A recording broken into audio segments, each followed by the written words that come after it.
Well, good evening. Welcome. Welcome to Emotional Intelligence in Real Life. I'm Thesha Jenkins, certified emotional intelligence practitioner, and I am excited to come to you live this evening for a conversation with a newfound friend, Miss Litza Bodden, who is a licensed professional counselor. Good evening, Litza. How are you? I am doing good. It is May Mental Health Awareness Month. So, yeah, I'm excited. And I think I'm just now noticing we were talking previously, and I just now noticing you have on green. Yeah, that's why I have my green on today. Well, I'm wondering, do you know the backstory of why green? I do not know. Do you Oh, know? okay. Because, in the month of April, there's teal for Sexual Assault Awareness and Prevention Month, in Mm-hmm. October, purple. So, okay, interesting. However, at any rate, you're wearing your green. Well, Yes. I want to thank you for taking the time out to come and to have a conversation this evening. It is Mental Health Awareness Month, and when I reached out to you, we were talking about self care. Yes. And just a little bit about my background, then I'm going to turn it over to you because you are the highlight of this evening. My background for the last 30 years has been in mental health and also in gender-based violence advocacy. Mm-hmm. And the healthcare providers that I've worked with, first responders, victim advocates, that is a conversation that has been had probably for about the last 3 years. And I think it really came more to light during COVID, was about the importance of self-care. Yeah. And talking about from an emotional intelligence point of view, that we know that emotional intelligence is about our social and emotional skills and how we see ourselves, our ability to handle challenges. And never like any time before has it been so important to be able to handle challenges and to be resilient. And so when I was thinking about people to have conversations with this month and had been watching you, I thought, she would be perfect to come and have this conversation. So I'm going to turn it over to you to share a little bit about who you are, first of all, and then tell us more about why self-care is so important to you. Well, again, I'm Litza Cristina Bodden. I'm originally from the Republic of Panama, but I'm a licensed professional counselor supervisor. My passion is therapy, and educating people, especially Black and Latino people, about self care and mental health, because I think in our community, there's a lack of that knowledge. And I think there's a stigma, a big, big stigma. And so, educating people and opening their minds up to one, mental health and taking care of themselves. Growing up, I never saw anybody take care of themselves. And I didn't, especially the women in my family, right? Mhm. They were so selfless. They gave and gave and gave to a fault, right? And I know part of that was the expectations that they had and it was given to them. And a lot of it was survival also. Right. But now that we're in a different time, I try to promote self care because I see also the effects, how much it affected these women, and how now, just now in their older age, they're now practicing self care and learning about it, and I see how it benefits them. And so what do you think is now having women to practice self-care more? Well, I think women are practicing self care more because one, they're educating themselves about it, they're hearing about it, and they're recognizing that self care is not that hard to do, right? It's just little things that you could do daily, actually. I think initially when we first heard self care, we were thinking about, oh, taking trips and getting massages, getting your nails done, your hair done, all that type of stuff. And yes, that's part of self care, but there's more to self-care, and it's just things that make you feel good, things that will energize you, right? It's like drinking water daily, Right. as simple as that, right? Eating healthier, Yeah. working out, doing some movement, because I don't really you try to use the word working out. I'd say using movement more in your life, right? Okay, I like the idea of using movement.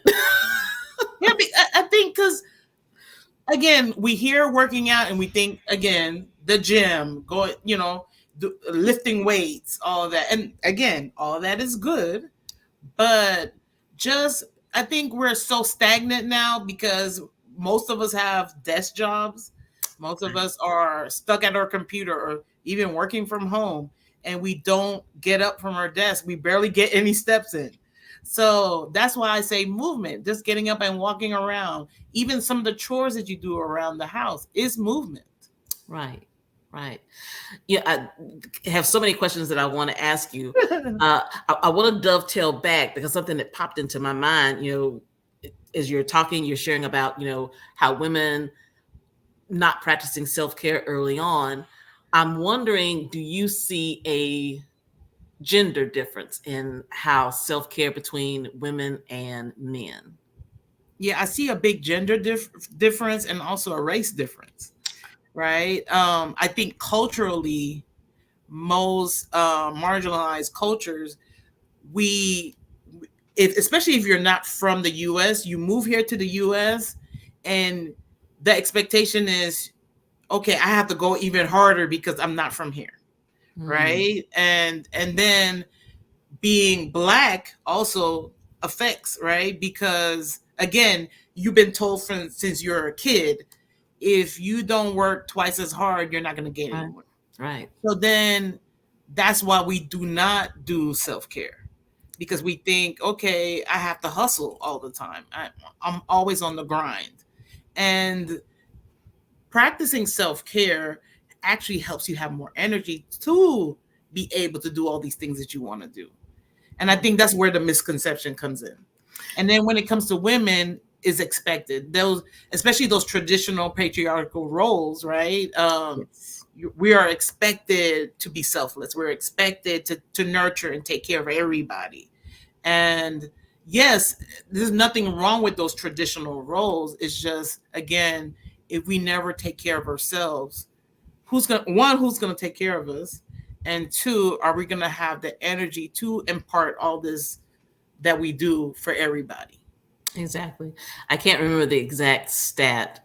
However, as I'm listening to you talk, there's a statistic out there about specifically women not having a 40-hour work week, that there's actually maybe more like a 50 to 60-hour work week, I because believe it. when she finishes on that job, guess what? Whether she is in a relationship or not, when she gets home, she is usually the primary caregiver. And that is true. That is true. With most of my clients, if especially if they have kids, right? They come home, they now the mommy hat is on, right? They take off Mhm. whatever hat they had on previously, and now the mommy, the partner hat comes on. They have to cook, clean, do all these things, and again, is expected. So even some women that don't have to do these things still feel guilty because that expectation is on them. An expectation, that's huge. Just that word alone, Mm-hmm. expectation. Uh, so as we are having this conversation, I want us to kind of shift into how does self-care impact our ability to show up professionally? How does it impact the organizations that we work in?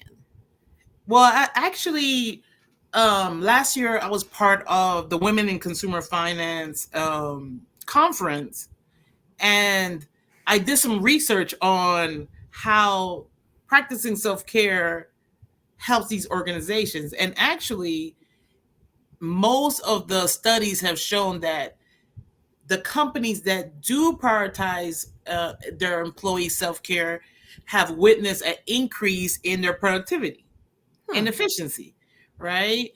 And the employees that actually practice self care take less sick days.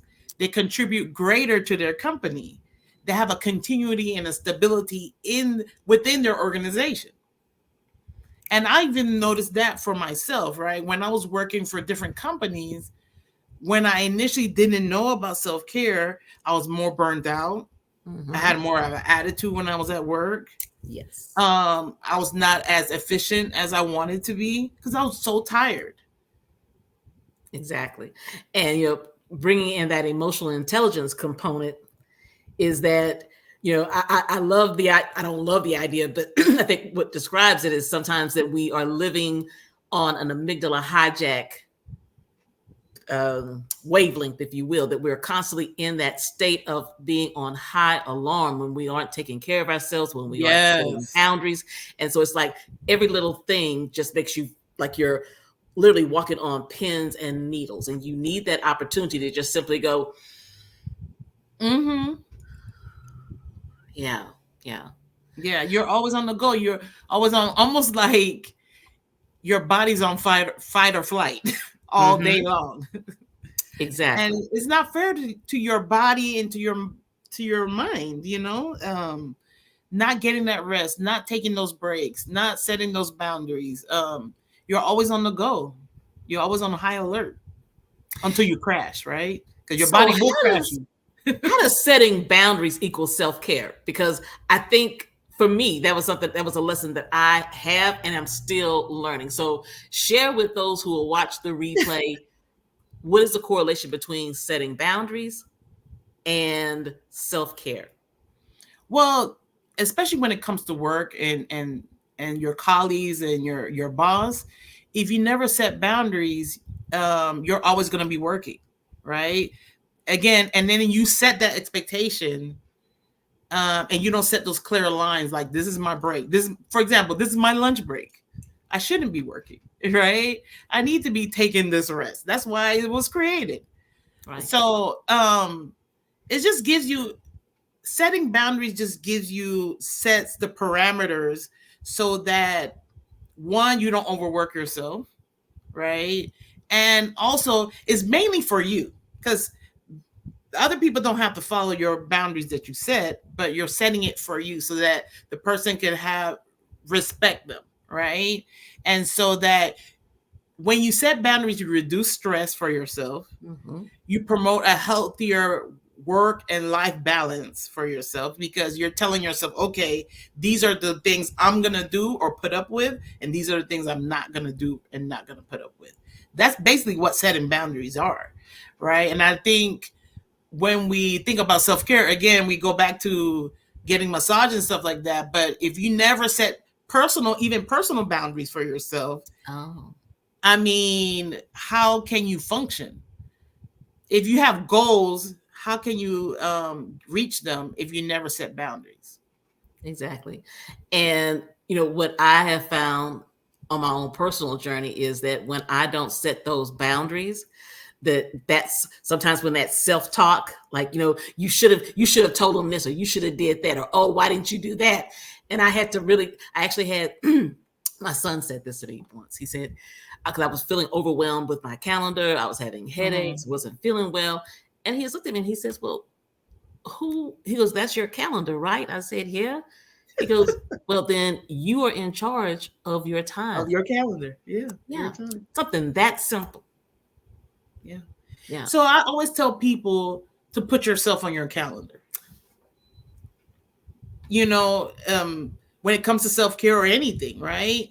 I think we never put ourselves on the calendar. We schedule our doctor's appointments, we schedule, and that's putting yourself on the calendar, but you schedule work, you schedule things for other people on your calendar, and you never put yourself. So like right now, I'm gonna take a break. Like before this live, I was like, I'm gonna take an hour break between seeing my clients so I can get ready for this live. Right? If not, I'd have been rushing, getting on, trying to put on makeup real quick, making sure this and this is set up in my.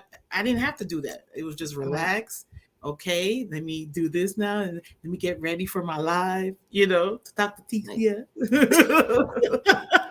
And so that segues into my next question. So one takeaway that people can implement starting today is put yourself on the calendar. That's part of self-care. Share with us 2 other strategies that people can actually start this evening taking care of Well, I'll themselves. definitely say, I'll make sure to say self-care is free. That's the title of our whole talk, right? So know that you can implement self-care in your life. And so I think it starts off with a mindset shift of realizing that you can do this daily. Self-care is actually something that you could do daily. You don't have to spend any money doing, right? Just implementing little things here and there in your life and in your day, like just taking simple breaks, right? People take smoke breaks, you could take a fresh air break, right? Exactly. For a few minutes. And so the first tip I'll definitely say, which we mentioned before, is setting boundaries, right? Clear, define boundaries between, work and personal life by establishing hours that you're working, hours that you're not working, and sticking to them, you know? And if you're at work and you feel uncomfortable setting boundary, there's multiple ways of saying no without being rude or looking like you're being defiant. Right. So, setting those healthy boundaries for yourself and especially for yourself, right? If you have some goals, like, for example, one of my goals is, okay, I need to get healthier. I need to eat healthier. If I have chocolate and junk food all around me, I am not setting this boundary for myself, right? Right. So what can I do to reach these goals? Right. And imparting those things daily. Another advice I will have is taking time off when is needed, right? That's why you have days off at your job, or taking those little breaks, actually taking your lunch break, actually taking a moment to walk outside, get some fresh air, especially if you work from home, because that's the hardest place to set boundaries. So talk a little bit more about that, because I know that especially, we're on the other side of the pandemic. However, I think that may have been one of the biggest challenges, and people still continue to work remotely.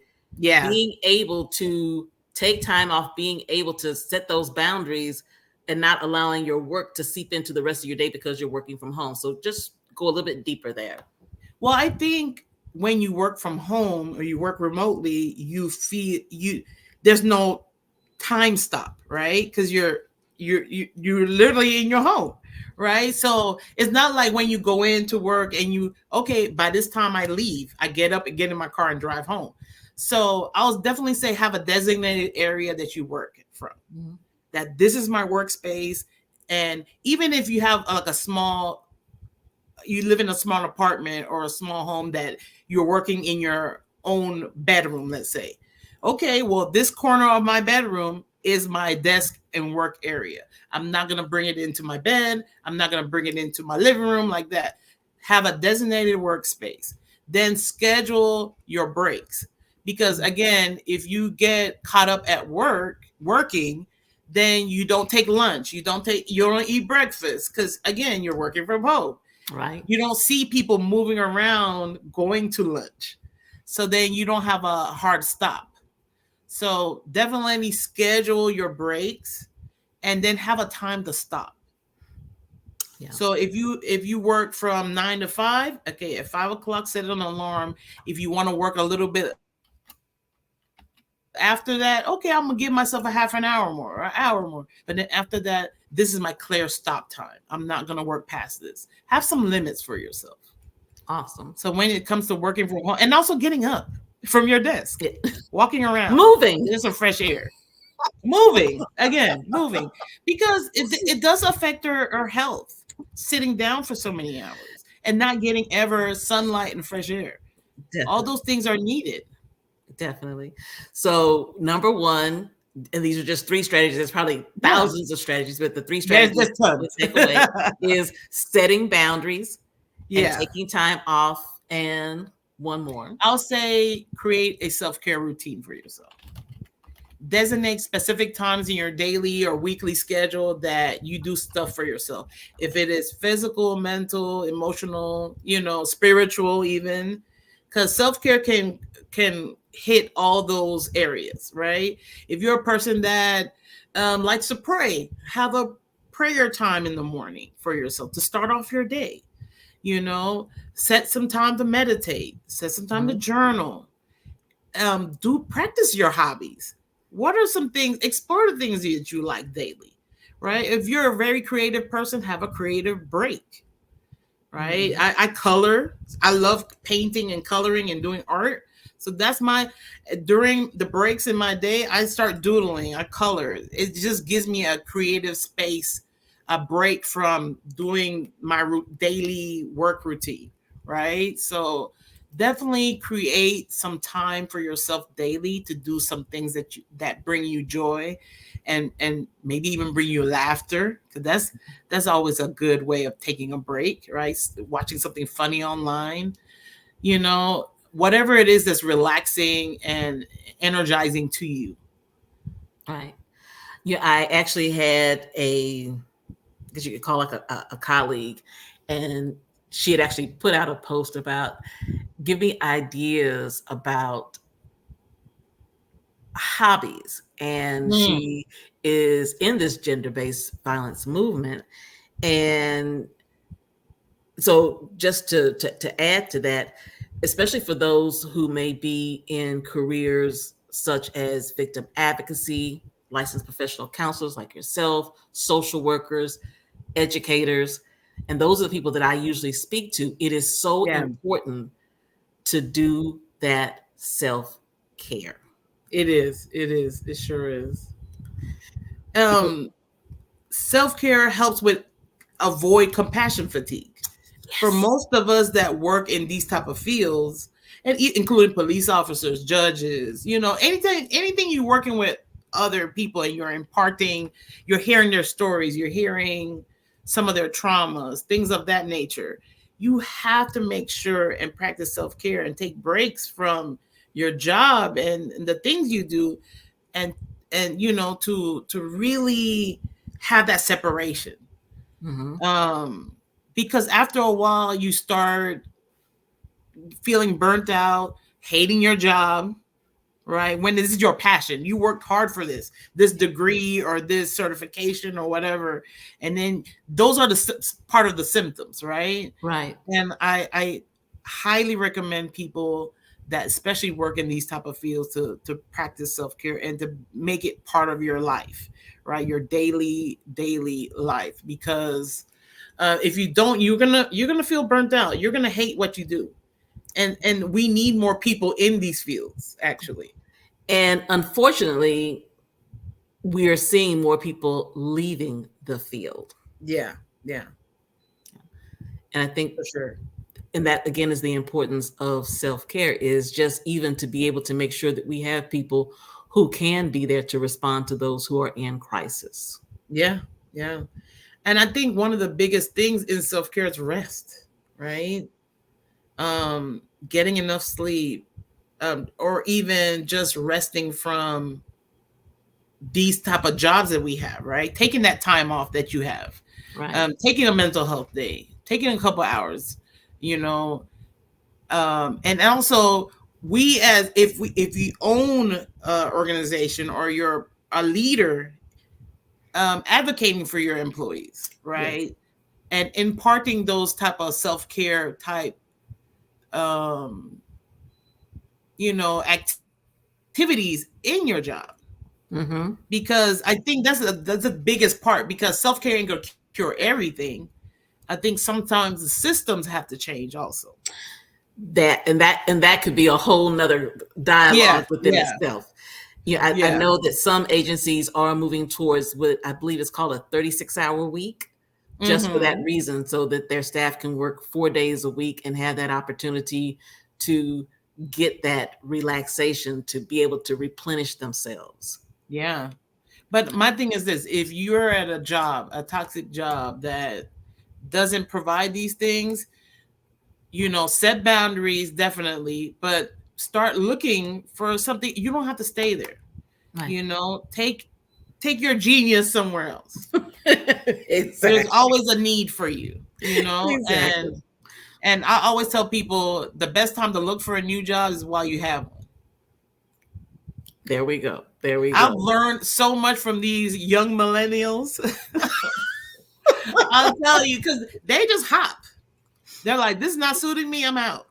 And I was like, man, I wish I had that gumption when I was their age. And so you bring up another interesting point where at about 5 minutes left, so we won't dwell there too long. However, we had talked about the difference in self-care based on gender and based on race, also on what generation you belong to. Yeah. But I think, I think the boomer generation and Generation X, we were taught that you stay at a job, you get a stable job, you stay there, and you get your gold watch and your pension and you're out, right? Right. And I think the young millennials and the younger generation also, they have switched the game up. And I'm glad they are. Yeah. Because they're able now to, one, break the stigma, and two, they're really pushing, I need to protect my mental health. Yeah. And I need to take care of myself. So if this job is affecting me, I'm going to leave. I'm going to find something better for me. You need me. Right. That level of self-awareness that I am not at the top of my game under these conditions. Yes. Because yes, of course, we still need our jobs, and I get it. Or the previous generations from us, they stayed at the job for survival, right? So I get that piece. That's what they had to do. But I think things are changing now to the point that we're changing the system now. Exactly. And as I'm listening to you talk, that another part of self-care that is freeing is that self-care is really about having choice and knowing that you have choice. Yeah. Because when we think we have to do something, the emotional wear and tear that has, that can lead to anxiety, depression, all of those things. And so self-care is being aware of your choices and feeling empowered to take those choices. And believe me, I'm just now learning about self-care. Again, I didn't see it growing up, and I had bad experiences at jobs, bad experiences at, personally. And then I had to learn to set those boundaries, learn to put myself first so I could be there for the people I love and care about. Right. So, it took time. So I don't want anybody to expect to think it's easy, right? Because again, especially being women, we're trained to be, selfless. Exactly. And I think we need to start setting those boundaries and really taking care of ourselves so that we have the capacity to take care of others. The same way you will not leave your phone unplugged, right? And not charge your phone. You have to charge yourself up. Exactly. Having assertiveness, and I always want to to tie in those emotional intelligence skills, because here's the part, and the reason why I have these conversations and now have called it emotional intelligence in real life is that we're not just talking about some framework or something that doesn't really apply. And as you were sharing about, we're having this conversation about being willing to take make a choice. That also means being assertive, to be able to say, yes, no, I will not work past 5 o'clock. I will not take client calls after 10 p.m. Right? Yeah. And again, when you're in this helping profession, just had a conversation today. It's like, okay, what do I do? This person called me and they're planning on doing this. And it's like being able to say, you know what, that is outside of my scope. And it's okay for me to say no. And that takes being assertive. Yeah. Yep. No, it's a full sentence. All day. And I know it's not easy for a lot of people. It was not easy for me. I'm a recovering people pleaser, right? And so I stand in my truth. But it took me a while to get there. But when I realized my worth, right, and how other people were affecting me, that's when those boundaries started coming up. That's when I started saying no more. I started being like, okay, I can't do this. And it's okay. And not feeling bad about it. Right. I think that's the main thing that plagues most people pleasers is the guilt, right? Yes. That fake guilt that's not really even there. Exactly. Well, as we are coming to an end, Litza, again, I thank you so much for agreeing. I thank you for saying yes. Hey, I'm so passionate about this, so that's why I So said yes. as we're coming to a close, I I want to invite you to share how people can get in contact with you, specifically what your company Shining Lights provides, and if you're going to be anywhere doing conferences, because I know that you speak, you're Yes. available for training, so definitely share that with those who are going to be watching the replay. Well, if you're looking for a therapist, please go to shininglightsllc.com. Also, you'll find out all the events I'm speaking at on there. I also supervise incoming therapists. So anybody that's an associate, please hit me up and then also follow me on social media. I always post really great tips on mental health and self-care on there. My social media handles for everywhere is Shining Lights LLC. So on Facebook, TikTok, even. I'm trying to be everywhere. You're So brave. TikTok. you ain't gonna see me dancing though. So but I am on there. But Awesome. yeah, so please follow me if you have any questions about any of my services or you want me to speak at any of your events. Please, please, please come on my social media. I'll be doing another live with my fraternity brothers, Phi Beta Sigma, at the end of this month. So go on my social media to see all those events, and also I'll be speaking at other events coming up soon, so please check me out. Awesome.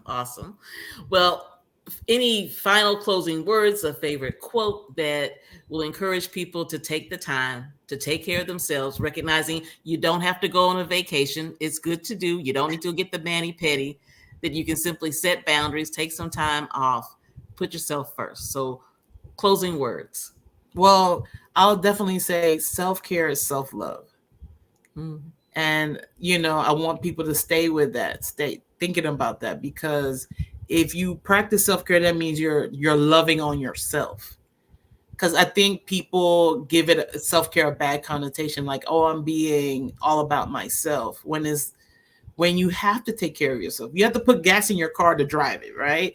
I look at self-care as the gas you're putting into you, the energy, the battery, you're refilling your battery so that you're able to do all the things for everybody else and take care of your family and take care of your friends and your partners. All of that.